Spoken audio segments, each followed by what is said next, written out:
안녕하세요. 공인회계사 천승호입니다.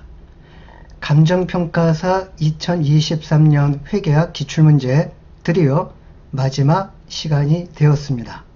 자, 이번 마지막 시간은 1, 2, 3 전법 중 두 번째 유형에 해당하는 문제, 남은 문제를 살펴보도록 하겠습니다. 잠시 후에 뵙겠습니다.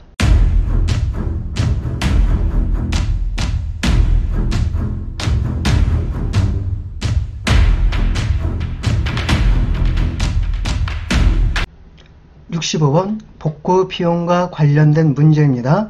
전형적인 문제라기보다는 약간 변형된 문제에 해당이 되겠는데요. 어떤 문제인지 한번 살펴보죠. 2001년 초 폐기물 처리시설 내용연수 5년 잔존가치 없고 정액범 월할 상각을 합니다. 아무튼 요걸 100에 취득을 하였습니다. 그럼 딱 보자마자 100만원 나누기 5년 그러면 1년분치 감가상각 비용은 20만원이라는 게 한방에 체크가 되어지겠죠. 근데 주민 민원으로 2001년 10월 초부터 3개월간 가동이 일시 중단이 되었다. 자, 이 부분은 말 문제에서 많이 살펴봤던 유형의 문제가 되겠는데요. 가동이 일시 중단이 되었다 할지라도 감가상각은 중단해서는 안 된다. 계속 감가상각 해야 됩니다. 즉 2001년도에는 9달 분치만 하는 것이 아니고 1년 분치 감가상각을 해줘야 됩니다. 아무튼 1년 후인 2002년 초 사용 종료 시, 그러니까 지금으로부터 본다면 잔존 4년 후가 되겠죠. 사용 종료 시에 환경 복구를 조건으로 시설을 다시 가동을 했는데요. 자, 4년 후에 지출 추정 금액은 30만원이고 요때 할인율은 6%입니다. 2002년도 동폐기물 처리시설 감가상각비는 얼마가 되겠는가? 첫째 자리에서 반올림한다. 자, 그러면 형가 개수 적용할 기간은 5년이 아닙니다. 1년 후에 이런 상황이 발생되었으니까 잔존기간 4년을 적용을 하고 그 다음에 형가표 0.792 하나를 적용을 해 줘야 됩니다. 자, 첫 해 연도는 감가상각 계산해 줘야 되겠죠. 아까 20만원 계산이 되었습니다. 그래야 2001년 말 장부금액은 80만원이 계산이 되겠고, 자, 그리고 이 장부금액 80만원인 상태에서 폐기물과 관련된 내용에 대해서 4년 후에 복구 비용 지출될 걸로 예상되었습니다.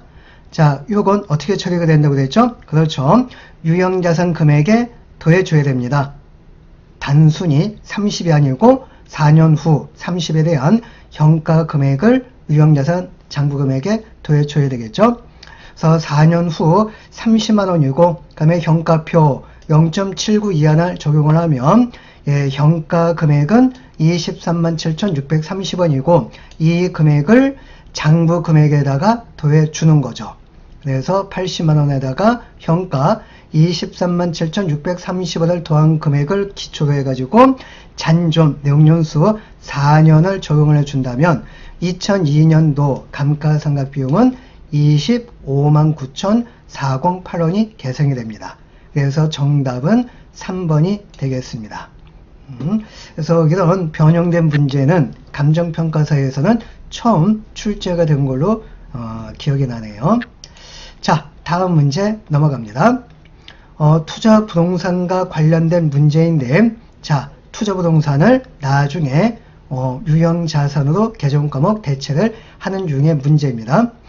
이와 유사한 문제가 요거 이제 과거 2년 전에 출제가 되어졌는데 그때하고는 정반대입니다.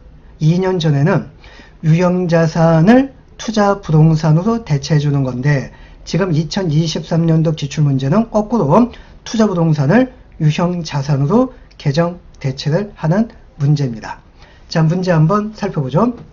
2001년 초 임대 수익 목적입니다. 임대 수익 목적이니까 투자 부동산이 되겠죠.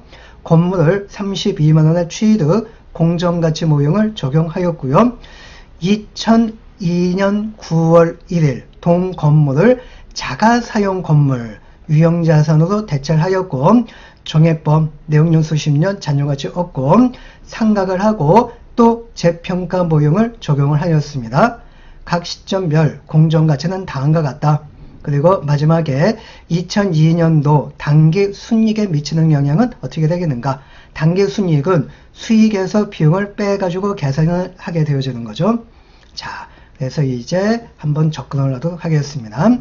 자, 맨 처음엔 투자부동산이었습니다. 또한 공정가치 모형을 적용한다고 했죠. 그럼 번뜩 떠오르는 게 공정가치 모형을 적용을 하면 감가상각 하지 않는다고 하셨죠. 그래서 2002년도에는 감가상각 9월 1일까지 해서는 안 되고요. 2001년 말 공정가치 34만원짜리가 개정과목 대체 시점에 9월 1일 33만원짜리가 되었죠. 그래서 이 공정가치의 변동분 떨어졌네요. 평가손실 만원, 요건 비용 처리가 되겠고, 또 9월 1일 공정가치의 33만원이 유형자산으로 개정과목 대체가 되었는데 이 9월 1일 현재 시점에 유형자산 기초적인 금액이 됩니다. 그래서 33만원이 유형자산의 기본적인 금액이고 이 금액을 기본으로 하여서 넉 달 동안 9월 1일부터 12월 31일까지 넉 달 동안 감가상각비 계산을 해줘야 됩니다. 자, 그래서 감가상각비 계산을 하면 33만원이고 또 잔존가치 없고 내용연수 10년입니다. 그리고 9월 1일부터 12월 30일까지 넉 달 분치 감가상각비 계산을 하면 11,000원이고 얘도 비용으로 처리가 되겠죠. 자, 그 다음 넉 달 후인 2002년 말 감가상각한 후에 장부금액은 31만 9천원이 되었는데 아까 재평가 모형을 적용을 한다고 하였죠. 그래서 장부금액 31만 9천원짜리가 공정가치 30만 5천원으로 떨어졌네요. 14,000원만큼 떨어졌죠. 자, 이렇게 재평가 모형 적용 시 공정가치가 떨어진다면 얘는 뭘로 처리한다? 그렇죠. 비용으로 처리가 된다고 하였죠. 개정과목은 재평가 손실, 비용 처리가 됩니다. 그래서 이제 토탈 당기순이익에 미치는 영향, 수익은 없고 비용이 3건이 발생이 됩니다. 9월 1일 현재 공정가치 변동분 투자부동산이올 때 평가손실 만원에다가 넉 달 분치 감가상각비용 11,000원에다가 그리고 12월 30일 유형자산 재평가 모형 적용 시 공정가치 떨어진 부분에 대해서 재평가 손실 비용 처리가 되어지는 거, 이거 다 더해준다면 총 비용 인식할 금액은 35,000원이고 비용이니까 당기순이익은 감소가 되겠죠. 그래서 정답은 5번 35,000원 감소가 정답이 되겠습니다. 자, 다음번 문제입니다. 회계 정책 변경에서 출제가 되었는데요. 이것도 약간 변형된 문제에서 출제가 되었습니다. 2001년 초 투자부동산 내용연수 10년 잔존가치 없고 종액법 상각을 20의 취득 원가 모형을 적용하였습니다. 1년 후인 2002년부터 동투자부동산에 대하여 공정가치 모형을 적용하고도 하였으며, 즉 원가 모형에서 공정가치 모형을 적용하기도 했죠. 요거는 회계 정책 변경입니다. 소거법입니다. 또한 이런 회계 변경은 정당합니다. 2001년 말, 2002년 말 투자 부동산의 공정가치는 각각 19만원, 18만 5천원짜리가 되었고요. 회계 변경 효과를 반영을 하여 2차 년도 말 작성하는 중요한 정보 비교 재무제표입니다. 2001년도, 2002년도 비교 재무제표에 표시가 될 금액에 대해 설명한 것으로서 맞는 것은이 출제가 되었는데요. 자, 회계 정책 변경은 소거법이고 비교 재무제표를 작성하는 문제가 출제가 되었죠. 그러면 처음부터 공정가치 모형을 적용한 것처럼 싹이 다 바꿔서 재무제표가 표시가 돼야 됩니다. 즉 원가 모형은 비교 재무제표에 흔적도 없이 사라지게 되는 겁니다. 2001년도부터 공정가치 모형에 의해 재무제표가 작성된 것처럼 숫자가 다 공정가치 모형으로 바뀌어줘야 됩니다. 그래서 재무상태표를 작성을 하면은 공정가치 모형 2001년 말 공정가치 19만원에 의해서 투자부동산이 표시가 되어야 되겠고 2002년 말 BS에는 18만 5천원이 표시가 되어야 됩니다.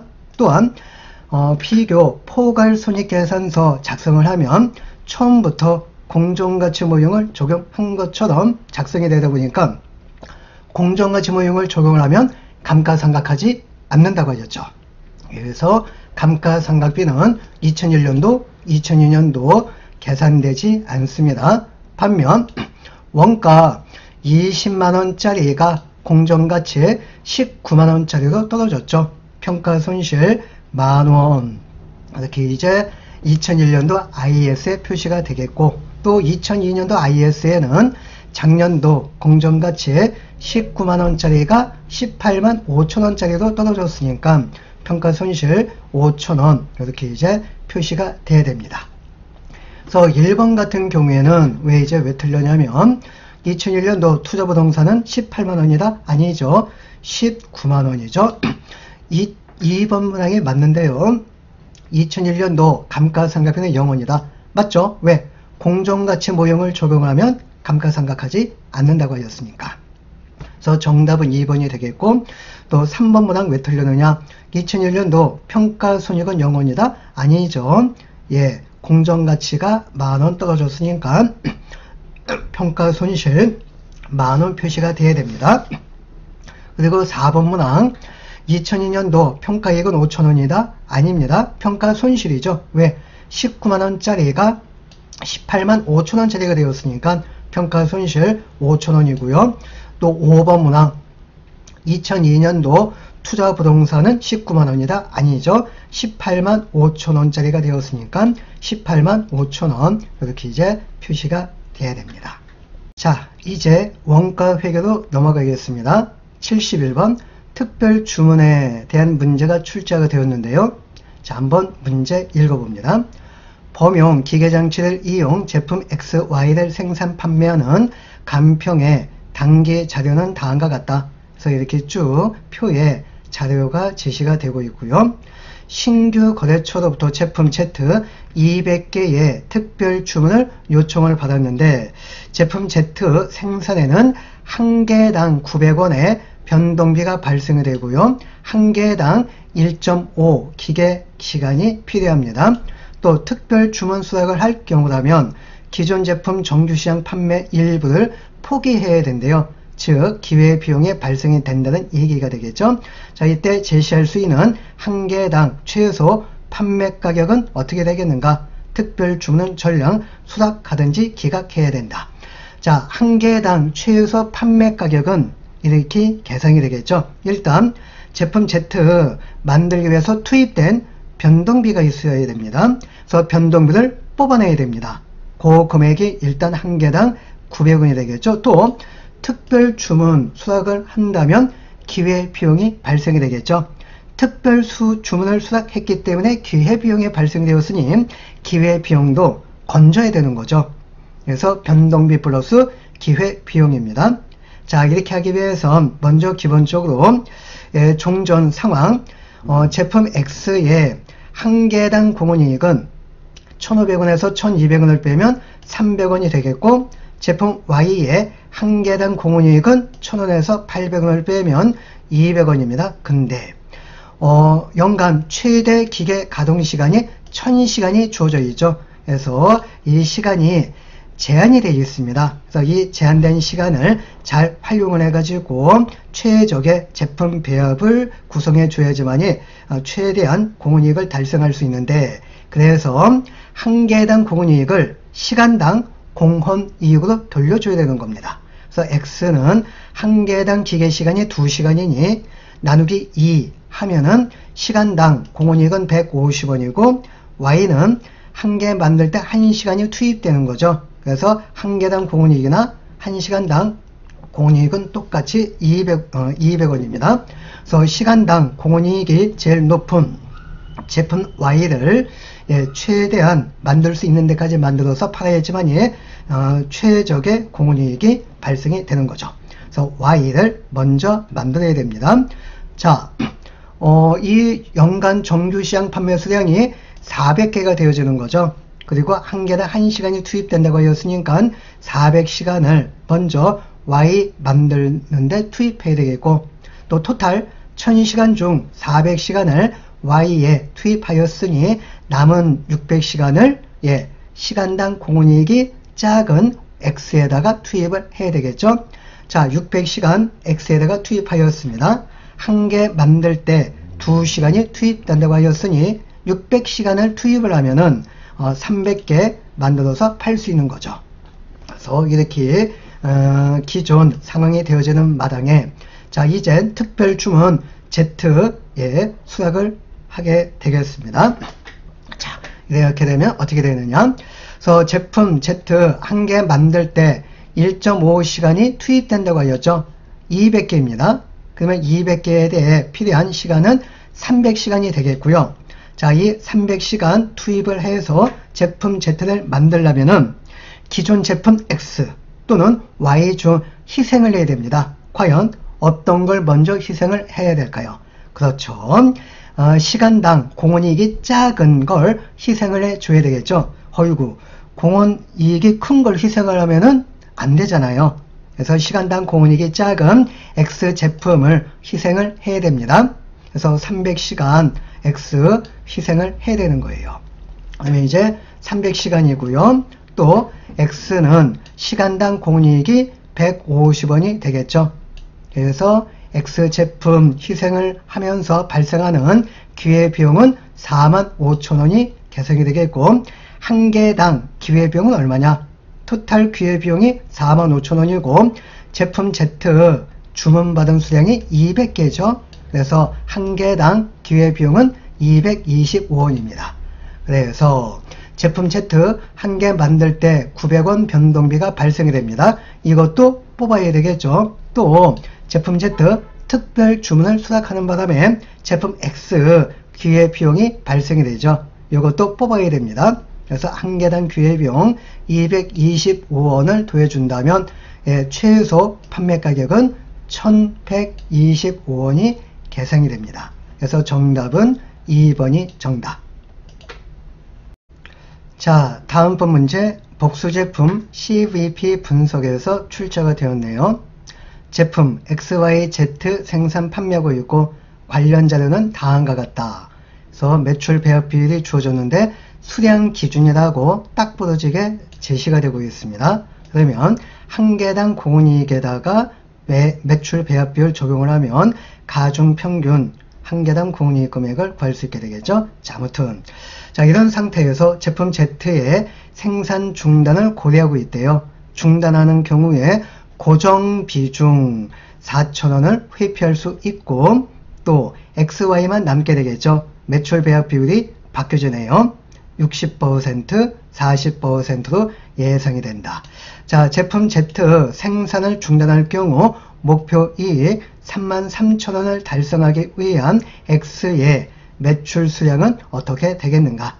자, 먼저 제품 Z 생산 중단을 하기 전에 현 상황 하에서의 데이터를 한번 뽑아 보도록 하겠습니다. 매출 수량 기준에 의해서 매출 배합 비율이 제시가 되고 있으니까 가중 평균 한 개당 공헌이익을 구해줘야 됩니다. X 12원 곱하기 20%, 15원 곱하기 60%, 8원 곱하기 20% 준다면 13원이 계산이 되겠고요. 그 다음 단계는 고정비 나누기 한 개당 가중평균 공헌이익 나누기 준다면 손익분기점 묶음 수량이 계산이 되어지는데 고정비가 제시가 되고 있지 않죠. 자, 아무튼 여기 산식에다가 대입을 하면 고정비 나누기 13원이고요. 그러면 손익분기점 묶음 수량이 계산이 됩니다. 이 중 중요한 정보 Y의 손익분기점 매출수량 7,800개가 먼저 주어졌죠. 매출 배합 비율은 60%입니다. 그래서 손익분기점 묶음 수량에다가 Y 매출 배합 비율 60%를 곱하기 한 게 자료에 주어진 7,800개가 계산이 되어지니 역산을 한다면 손익분기점 묶음 수량은 13,000 묶음이 되겠고요. 13,000 묶음 수량에다가 13원 곱하기 준다면 고정비는 16만 9천원이 계산이 됩니다. 그래서 비포인 상태에서의 중요한 정보, 고정비를 이렇게 이제 구했고요. 그러면 이제 애프터, 즉 제품 Z를 중단했을 때 데이터를 이제 또 계산을 해 봐야 되겠죠. 자, 제품 Z를 중단을 하게 되어진다면 X하고 Y만 남게 되겠고요. 이때 매출 배합 비율이 60%, 40% 이렇게 바뀌어지게 되겠죠. 그래서 XY 12원 곱하기 60% 그리고 15원 곱하기 40%에 준다면 애프터의 가중평균 단위당 공인이익은 13.2원이 되겠고요. 그 다음에 종전 비포인 상태 고정비 16만 9천원인데 제품 Z를 중단하면은 고정비 중 4천원을 회피할 수 있다고 하였죠. 그래서 4천원 빼고 목표이익은 3만 3천원입니다. 그래서 이걸 더해준다면 분자가 이렇게 16만 9천원 빼기 4천원 플러스 3만 3천원 분자가 되겠고요. 또 애프터인 상태에서의 가중평균 단위당 공인이익은 13.2원이 되겠죠. 그러면 애프터인 상태에 즉 제품 Z 중단했을 때의 목표이익 달성하는 데 필요한 묶음 수량은 15,000 묶음 수량이 계산이 되겠고 출제는 X가 되겠죠. X의 애프터 매출 배합 비율은 60%입니다. 그래서 15,000 묶음 곱하기 60%에 준다면 9,000개가 정답이 되겠습니다. 그래서 정답은 5번 9,000개. 네. 역시 이 문제도 기본적인 형태에서 문제에서 벗어난 변형 문제 또는 응용 문제라고 할 수가 있게 되겠습니다. 그래서 올 2023년도에는 특히 원가 회계는 변형 문제에서 예전보다도 좀 많이 출제가 되었기 때문에 여러분들이 체감하는 난이도가 올라갔을 것이다. 그렇게 이제 판단이 되겠지만은요. 제가 회계회계 3장 때부터 계속 강조했던 거 있죠. 모든 변형 및 응용 문제는 기본 형태 문제에서 파생이 된다. 그래서 기본이 튼튼하면 변형 및 응용 문제도 별거 아니다. 이렇게 계속 회계원리 3장 때부터 말씀드린 부분이 있습니다. 그래서 여기에 계속 적용이 되셨던 분들은 뭐 이런 부분도 시간이 첫 번째 유형보다도 조금 더 걸렸을 뿐이지 뭐 능히 못 푼다. 뭐 이런 형태까지는 아니라고 생각을 합니다. 자, 마지막 문제입니다. 종합 원가 계산 문제가 되겠는데요. 역시 변형된 문제에서 출제가 되었습니다. 가중평균법에 의한 종합제도를 채택하고 있고 단일 공정을 통해 제품 생산, 자 중요한 정보, 모든 원가, 즉 직접 재료비, 직접 농업비, 그 다음 제조간접비는 공정 전반에 걸쳐 균등하게 발생이 되어지니 직접 재료비 별도, 가공비 별도 분석할 필요가 없습니다. 그냥 하나입니다. 하나. 자, 단기 생산 관련 자료는 다음과 같다. 그래서 기초 제공품, 단기 착수 물량, 기말 제공품에 대한 정보가 제시가 되고 있습니다. 자, 단기 완성품 환산량 단위당 원가는 80원이고 5단계법 중 네 번째 단계 자료가 제시가 되고 있죠. 단기 완성품 환산량이 선입선출법에 의한 완성품 환산량보다 50개가 더 많을 경우, 자 이거 읽는 순간 어떤 게 파악되셔야 되느냐. 자, 항상 가중평균법 환산량이 선입선출법 환산량보다 더 많다고 그랬죠. 얼마만큼? 기초 제공품 물량에다가 곱하기 기초 완성도만큼 항상 평균법 환산량이 더 많다라고 하였습니다. 그래서 그런 정보가 여기 제시가 되고 있고, 마지막 문제, 선입선출법에 의한 기말 제공품 원가는 얼마입니까? 5단계법 중 마지막 다섯 번째 단계에 출제가 되었습니다. 자, 먼저 물량 흐름을 체크 한번 해보죠. 기초 제공품 물량 100개, 완성도 모르네요. 선입선출법일 경우 기초 완성도가 또 중요한 정보가 되겠죠. 그래서 요 기초 완성도를 파악하는 게 급선무입니다. 그리고 인풋 물량, 착수 물량 900개, 기말 제공품 물량 200개인데 역시 완성도 요걸 먼저 계산을 해줘야 됩니다. 그래서 완성품 물량이 몇 개인지 자료에 없다 할지라도 대차 비교비에서 1000개에서 200개를 빼면 800개다. 금방 파악이 되시겠죠? 자, 그 다음 주어진 정보가 또 뭐가 있냐면 네 번째 단계 완성품 환산량 단위로 원가 80원이 먼저 주어졌죠. 얘는 어떻게 계산이 되어지는 겁니까? 평균법일 경우 기초정품 원가에다가 단기 착수 원가 다 더한 토탈 원가 금액 나누기 완성품 환산량 나누기인 게 네 번째 단계 완성품 환산량 단위로 원가 80원이 계산이 되어지는 거죠. 그래서 세 번째 단계 원가 체크는요. 기초원가 플러스 단기 인프원가 더해주면은 72,000원이고 나누기 두 번째 단계 완성품 환산량 나누기 해주면은 네 번째 단가 80원이 나오는데 단가가 먼저 주어졌으니 이걸 역산에 의해서 계산을 하면은 완성품 환산량이 900개가 계산이 됩니다. 자, 완성품 환산량 어떻게 계산이 되어지는 겁니까? 이 900개는 지금 평균법이에요. 그래서 완성품 물량 100개에다가 플러스 기말 제공품 환산량인데 기말 제공품 환산량은 기말 제공품 물량 200개에다가 기말 완성도를 곱하기 한 거죠. 그래서 이렇게 계산을 하면 기말 제공품 완성도는 50%가 계산이 되겠습니다. 자, 그리고 기초 제공품 완성도도 계산을 해 봐야 되겠는데요. 아까 기초 평균법 환산량하고 선입선출법 환산량 차이는 어떻게 계산이 되어진다고 하셨습니까? 그렇죠. 기초 제공품 물량에다가 기초 완성도 곱하기 한 것만큼 항상 평균법 환산량이 더 크다고 하였죠. 그래서 자료에 주어진 환산량 차이 50개, 이 50개 차이는요. 기초 제공품 물량 100개에다가 기초 완성도를 곱하기해서 나온 겁니다.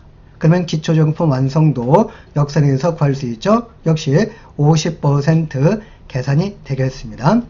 자, 이건 변형 문제, 응용 문제 풀 때 항상 중요한 거니까 다시 한번 강조를 하도록 하겠습니다. 평균법과 선입선출법 환산량 차이는 항상 기초 제공품 물량에다가 기초 완성도를 곱하기 한 것만큼 항상 평균법 환산량이 선입선출법 환산량보다도 더 많이 계산이 되겠습니다. 그래서 이거에 의해서 선입선출법 완성품 환산량도 간단하게 구할 수 있습니다. 아까 가중평균법 완성품 환산량이 900개가 계산이 되었죠. 또 자료에 주어진 게 환산량 차이 50개가 주어졌어요. 그래서 선입선출법 완성품 환산량은 이 평균법 완성품 환산량보다도 50개가 더 작습니다. 그래서 850개가 계산이 되겠고요. 그 다음 네 번째 선입선출법 완성품 환산량 단위로 원가는 계산을 할 수가 있게 되겠죠. 어떻게 계산이 되어지느냐? 선입선출법 같은 경우에는 원가 체크, 단기 투입 원가만 체크가 되어야 됩니다. 기초 원가는 아니라고 하였죠.